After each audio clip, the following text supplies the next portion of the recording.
هو الموضوع مرعب شوية، بس أنا هحاول أفسره لكم بطريقة معينة. الجمادات اللي حوالينا، الجماد يعني المكتب، الدولاب، السرير، السجادة، الكنبة، الموبايل، كل الجمادات دي فيها حاجة زي الروح.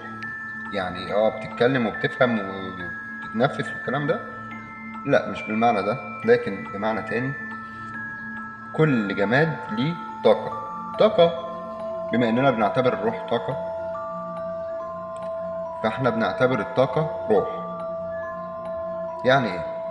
احنا كبني ادمين جوانا روح، والروح عبارة عن طاقة. الطاقة دي هي اللي بتديك الباور انك تحرك ايدك وتحرك عينيك وتحرك رجلك والكلام ده. طيب بالنسبة للجماد بقى، ايه نوع الروح اللي جواه؟ نوع الروح اللي جواه هو انه بيحس وبيعبد ربنا وبيسبح وبيشوفك، وكمان مسخر لخدمتك. يعني الجماد ده يعني بيفهم والكلام ده. الجماد ده بيفهم زي الكنبة والسرير والدولاب وكل أشياء حواليك والشجرة والكلام ده كله. بيفهم وبيسجل كل اللي انت بتعمله. يعني لو انت في مكان وفي جماد، ده الجماد ده هيبقى شاهد عليك يوم القيامة. الجماد ده هيقول فلان عمل كذا. العربية اللي انت ماشي بيها مثلا، لو انت عملت فيها حاجة مش كويسة او ارتكبت فيها جريمة، او ارتكبت بيها جريمة، فيكون شاهد عليك. المكتب اللي انت قاعد فيه، لو خدت رشوة او عملت حاجة مش كويسة جوه على المكتب ده، على الخشب ده، يكون شاهد عليك. السجادة اللي انت ماشي عليها هتكون شاهد عليك.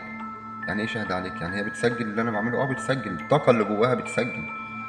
طب انا هقول لكم على تجربة انا مريت بيها. والله انا قعدت فترة كبيرة جدا احلم ان انا بتكلم مع الجماد.